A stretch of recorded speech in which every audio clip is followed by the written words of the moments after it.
સંવાદ કાર્યક્રમમાં ઉપસ્થિત તમામ મહાનુભાવો અને આપણા ગ્રામજનો તમારું બધાનું હું સ્વાગત કરું છું।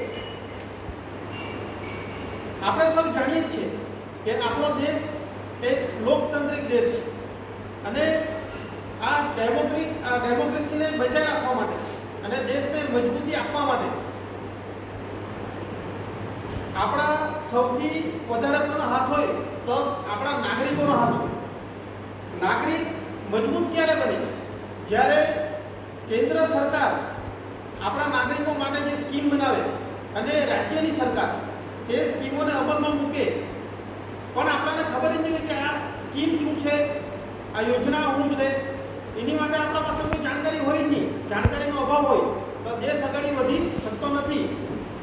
અને આજે એવી જ સરકાર આપણે કેન્દ્ર સરકારની જેટલી પણ યોજનાઓ છે, જે મુખ્ય યોજનાઓ છે, જે આપણાને હેલ્પફુલ છે, જે કામની યોજનાઓ છે, તેના વિશે અમે તમને જાણકારી આપશું। એમાં મારો જે ટોપિક છે એ છે ડિજિટલ ઇન્ડિયા। એટલે આપણે બધા જાણીએ જ છે કે આજે કોઈ પણ નાની ગમતી અરજી બી આપવાની હોય તો હવે બધું ડિજિટલ થઈ ગયું। પૈસાની લેવડ દેવડ પણ કરવાની હોય તો ડિજિટલ થઈ ગયું।